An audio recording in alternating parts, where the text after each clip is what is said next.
On that fateful Mother's Day in Pennsylvania, I awoke with a heart full of anticipation, only to have it shattered by a single card. My son, whom I had nurtured and loved through every challenge, handed me a card that simply read, "Thanks for nothing." In that moment, I felt as if the ground beneath me had crumbled away, leaving me grappling with disbelief and heartache. Those 3 words pierced my soul, revealing a painful truth about our relationship that I had long ignored. Before I delve deeper into my journey of healing and self-discovery, I'd love to hear your thoughts in the comments, and don't forget to like the video to support my channel. On that bright Mother's Day morning in our small Pennsylvania home, I felt a strange heaviness settle over me before the sun even rose. My son, David, had promised to come over for brunch, and I spent the night preparing his favorite blueberry pancakes, just like I had done every year since he was a little boy. I wanted the day to be perfect, a celebration of all the years I had poured into raising him, the sleepless nights, the sacrifices, the endless worry.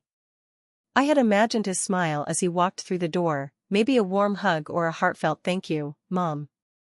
Instead, when he finally arrived, he handed me a card with a stiff nod and a quick smile that didn't reach his eyes. I took it, my fingers trembling slightly, and opened it with the hope that it would say something kind. The card was blank inside except for 3 cold words, printed in bold black letters, "Thanks for nothing." I stared at those words, the weight of them pressing down on my chest like an invisible fist.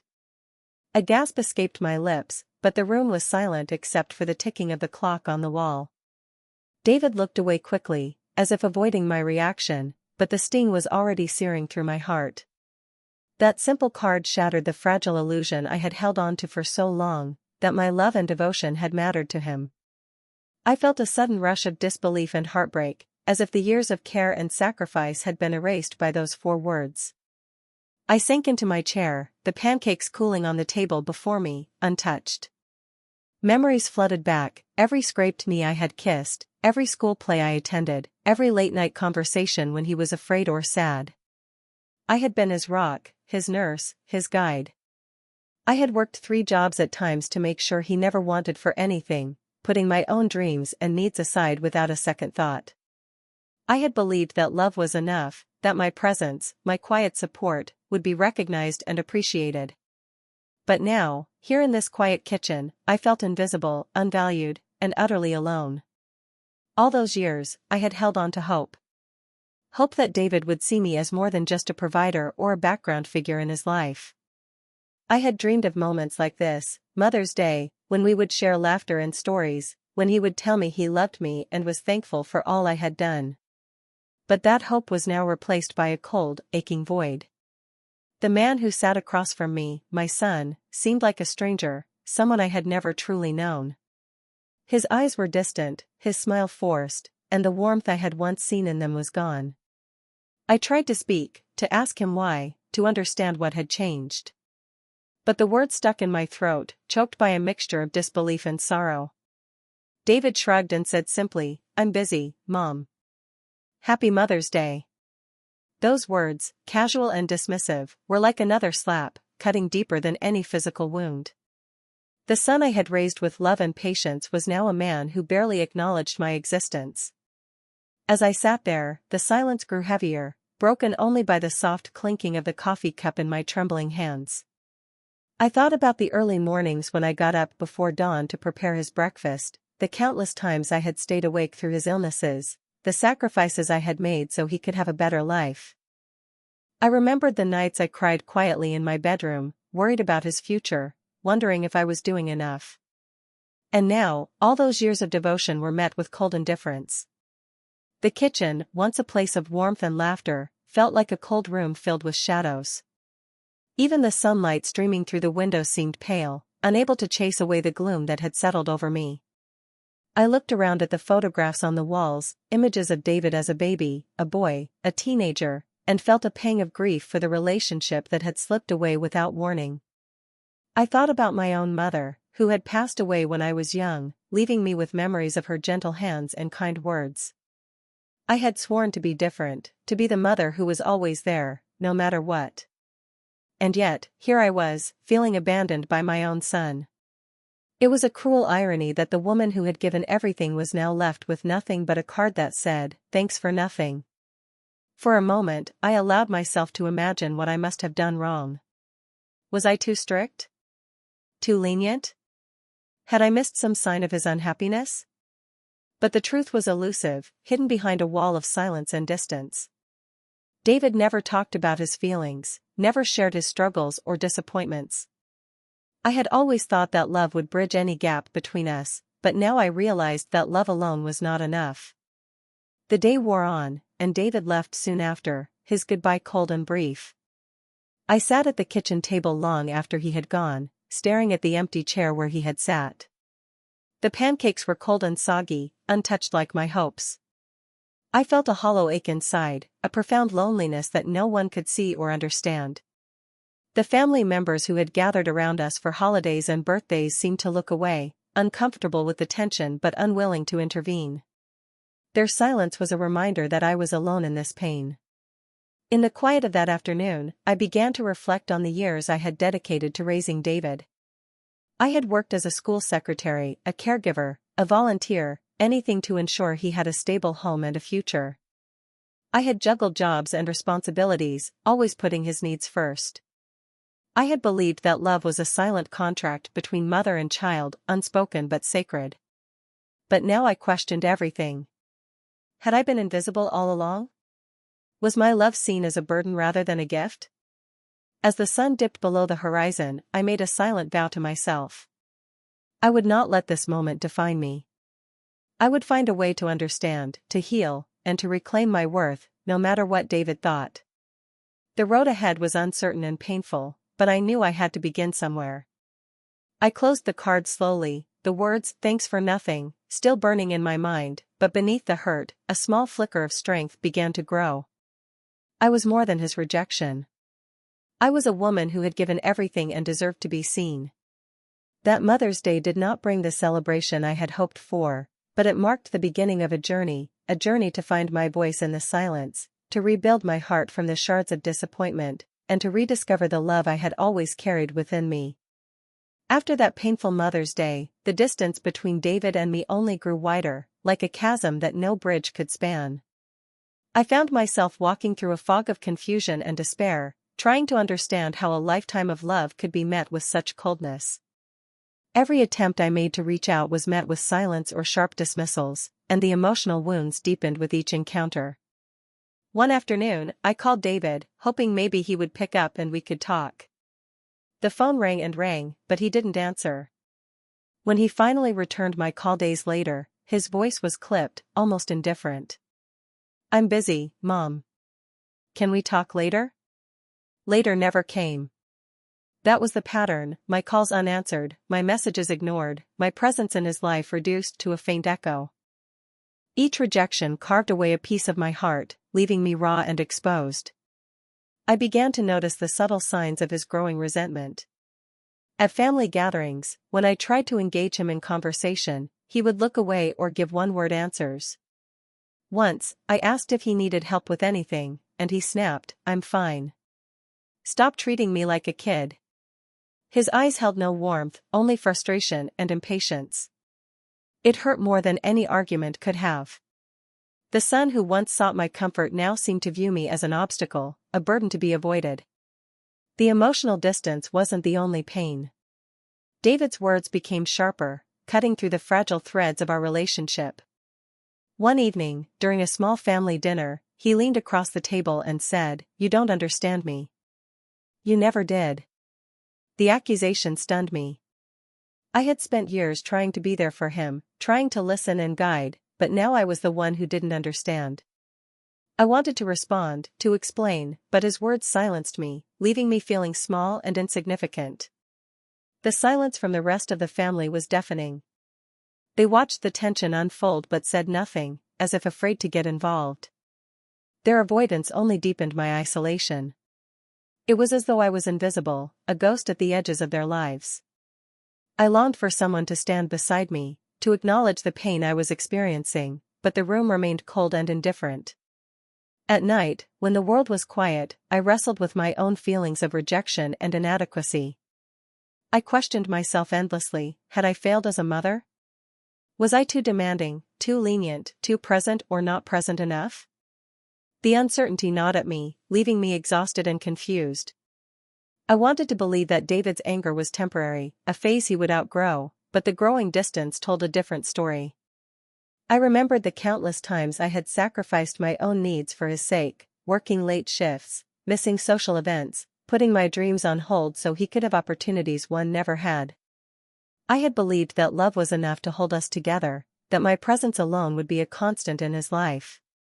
But love, I realized painfully, was not a shield against bitterness or alienation.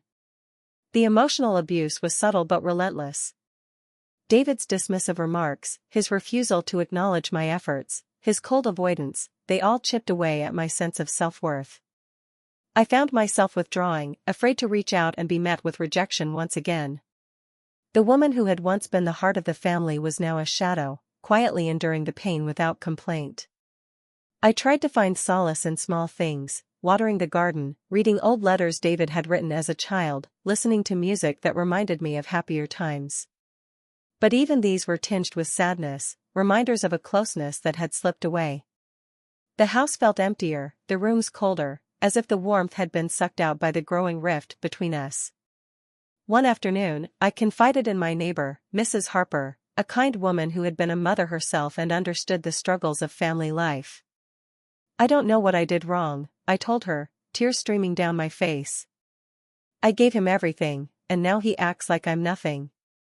She held my hand and said gently, "Sometimes, children carry their own pain, and it has nothing to do with what we did or didn't do. But that doesn't make your pain any less real." Her words offered a small measure of comfort, but the loneliness remained. I realized that I was not just grieving the loss of a relationship but also the loss of my identity as a mother. The role that had defined me for so long was slipping through my fingers, replaced by a hollow ache of rejection. I was caught between hope and despair, unsure if reconciliation was possible or if I was destined to endure this silence forever. Despite the pain, I refused to let bitterness consume me. I reminded myself that I was still a woman with value and dignity, deserving of respect and love. I began to keep a journal, writing down my thoughts and feelings in the quiet hours of the night. Sometimes, I wrote letters to David, not to send, but to express the words I could not say aloud. I told him about my sacrifices, my hopes, and my heartbreak. Writing these letters became a lifeline, a way to process the storm inside me. The more I wrote, the more I saw that my pain was not unique. There were other mothers, like me, who had faced the coldness of their children's rejection, who had felt invisible in their own families. I started researching support groups and forums, seeking stories that mirrored my own. I found comfort in knowing I was not alone, that the silence and hurt I experienced were shared by many. At times, I questioned whether I should confront David directly, to demand answers or an apology. But I feared that confrontation might push him further away, deepen the wounds, or provoke new conflicts. Instead, I chose to prepare myself emotionally, building a quiet strength that could hold me steady no matter what happened. I began to notice subtle changes in myself. The loneliness, while still painful, was no longer paralyzing. I learned to sit with my sorrow without letting it consume me. I found moments of peace in simple pleasures, a walk in the park, a phone call with an old friend, a good book. Slowly, I reclaimed parts of myself that had been buried under years of caregiving and self-sacrifice. Yet, even as I found these small rays of hope, the ache of rejection lingered. Every unanswered call, every cold glance, every silence in response to my love was a reminder that the relationship I had dreamed of was slipping further away. I grieved not only for what was but also for what might never be. One evening, as I sat alone in the quiet of my living room, I realized that this pain had changed me. It had forced me to confront uncomfortable truths about love and loss, about the limits of what one person can endure for another. But it had also planted a seed of resilience and determination. I was no longer willing to be invisible. I would find a way to heal, to be seen, and to reclaim my life on my own terms. The road ahead was uncertain, filled with questions and fears. But beneath the sadness, a quiet resolve was growing. I would no longer allow myself to be defined by David's rejection. I would find my own voice, even if it meant speaking into the silence. Because beneath the pain, beneath the loneliness, I was still a mother, and still a woman worthy of love and respect. Determined not to be swallowed by the silence and rejection, I knew I had to find a way to reclaim myself beyond the pain David's coldness had inflicted. The loneliness was suffocating, but I refused to let it define who I was. One afternoon, I stumbled upon a flyer at the local library for a support group called Mothers Reclaiming Hope. The words resonated deeply. Hope felt like something I desperately needed to find again.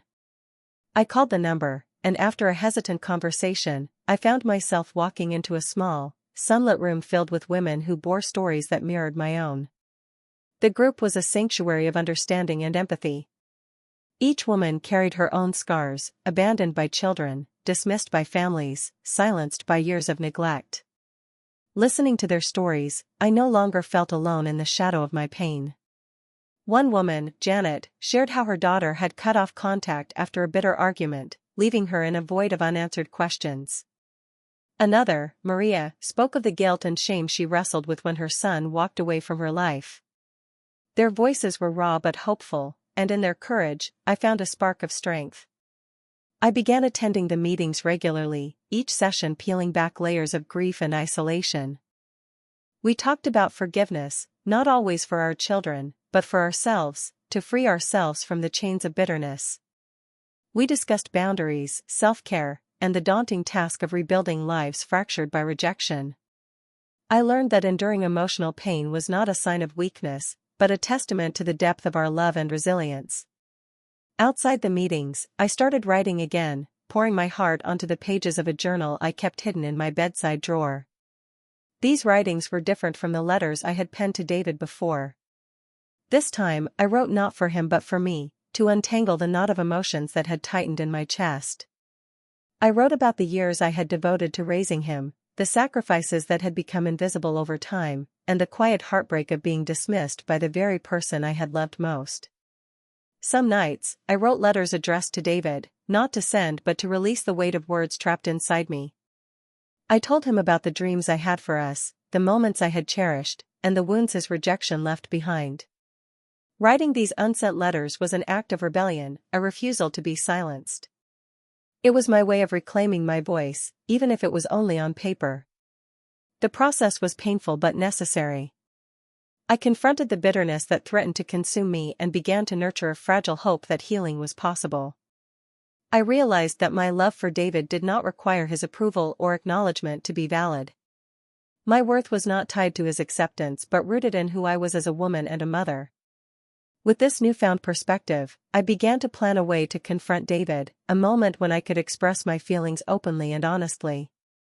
I didn't want an argument or to demand apologies. I wanted acknowledgement, a chance to share my truth without fear of rejection. I imagined sitting across from him, looking into his eyes, and telling him about the years of silent sacrifice, the nights spent worrying, and the love that never faded despite the coldness between us. Preparing for this confrontation was not easy. I practiced what I wanted to say in front of the mirror, rehearsing words that were both gentle and firm. I reminded myself to stay calm, to speak from the heart, and to accept whatever response he might have, even if it was silence. This was not about winning or changing him but about reclaiming my dignity and asserting my right to be heard. I also reached out to a counselor recommended by the support group, hoping to gain tools to manage my emotions and prepare for the difficult conversations ahead. The sessions helped me understand that my pain was valid and that healing was a journey, not a destination. I learned breathing techniques to calm my anxiety and ways to set boundaries that protected my emotional well-being. During this time, I noticed subtle shifts within myself. I started engaging more with friends and neighbors, accepting invitations I had previously declined. I took up painting again, an old hobby I had abandoned when motherhood consumed my days. These small acts of self-care rekindled a sense of joy and purpose. I was beginning to see that my life could hold more than just pain and rejection. Yet, the shadow of David's absence loomed large. I wrestled with feelings of guilt, wondering if my desire to confront him would push him further away or cause more harm. But I reminded myself that silence had already built a wall between us, and only by speaking my truth could I hope to break it down. I wasn't seeking revenge or anger, I was seeking recognition and a chance to heal. One afternoon, as I sat by the window watching the spring blossoms, I wrote down the outline of the letter I planned to read to David. It was a letter full of memories and emotions, of love, pain, hope, and forgiveness. I wanted him to understand that despite everything, I never stopped loving him, and that my pain was not bitterness but a plea for connection. I imagined the day I would give it to him, hoping that the words would reach the part of him that still cared. But I also steeled myself for the possibility that they might not. I understood that healing might require time, and that some wounds take longer to mend. Still, I was ready to take that step, to no longer carry the silence alone. Through this journey, I discovered a quiet strength I hadn't known I possessed. The woman who once felt invisible was beginning to stand tall, not because her son had changed, but because she had found her own voice. I was learning that self-worth does not depend on others' approval, and that love, true love, is patient, enduring, and sometimes silent. As the weeks passed, I continued to attend the support group, write my letters, and nurture the fragile hope growing inside me. Each day was a step forward, a small victory in reclaiming my identity beyond the pain of rejection. I was no longer just a mother waiting for her son's approval, I was a woman reclaiming her story, ready to speak her truth when the time was right. The next Mother's Day arrived with a weight I hadn't anticipated. I had spent weeks preparing for this moment, hoping it would mark a turning point, a chance to lay bare my feelings and perhaps reach the son I had lost. I invited David to a small family gathering at my home, carefully choosing a few relatives who I knew would listen without judgment. My heart pounded with a mixture of hope and fear as I set the table, arranging flowers and lighting candles, trying to create an atmosphere of warmth and openness. When David arrived, his expression was guarded, a flicker of surprise crossing his face at the sight of the gathering. The tension in the room was palpable, and I could feel the eyes of our family members shifting uncomfortably as they sensed the undercurrent beneath the surface. I greeted him with a tentative smile, and he nodded stiffly in response. The meal began with polite conversation, but I knew that the moment I had been preparing for was drawing near. After dinner, I asked everyone to gather in the living room. The room fell silent as I stood and took a deep breath, clutching the letter I had written, my carefully crafted words that held years of love, pain, and unanswered questions. I looked around at the faces before me, some curious, some apprehensive, and then at David, who sat with his arms crossed, eyes fixed on the floor. With a steady voice, I began to read aloud. The letter spoke of the sacrifices I had made, the nights spent worrying, and the love that had never faltered despite the coldness I had endured. I told of the loneliness that had crept into my life, the silence that had become a barrier between us, and the hope that still flickered in my heart for reconciliation. My words were raw and honest, a plea for recognition and understanding. As I read, I saw David's jaw tighten, his eyes flicking up to meet mine briefly before darting away again. The room was thick with emotion, and I could feel the weight of years of unspoken pain pressing down on us all. When I finished, the silence lingered, heavy and uncomfortable. David finally spoke, his voice low and hesitant. "I didn't realize. I didn't know you felt all this." His words were simple, but they carried a tremor of vulnerability I hadn't seen before. The walls he had built seemed to waver, if only for a moment. Other family members exchanged glances, the tension in the room beginning to soften. My sister reached out and squeezed my hand, her eyes moist with empathy. For the first time in a long while, I felt seen, not just by David, but by those around me. David looked at me again, this time with a flicker of something I hadn't seen in years, remorse. "I'm sorry, Mom. I was angry, and I didn't know how to say it." The words were a fragile bridge across the gulf that had separated us. I nodded, swallowing the lump in my throat. "I love you, David. That hasn't changed. I just needed you to know how much it hurt when you shut me out."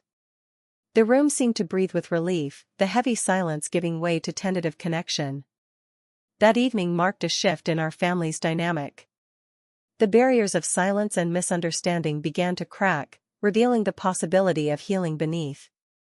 It was not a perfect moment, there were still wounds to tend and conversations to have, but it was a beginning. A declaration that the love between mother and son, though strained, was not broken beyond repair. As the guests left and the house grew quiet, I sat beside David, feeling the fragile threads of connection weaving back together. We didn't have all the answers, and the road ahead would be difficult, but for the first time in a long time, there was hope. Hope that the silence could be broken, that the wounds could heal, and that love could find its way back into our lives.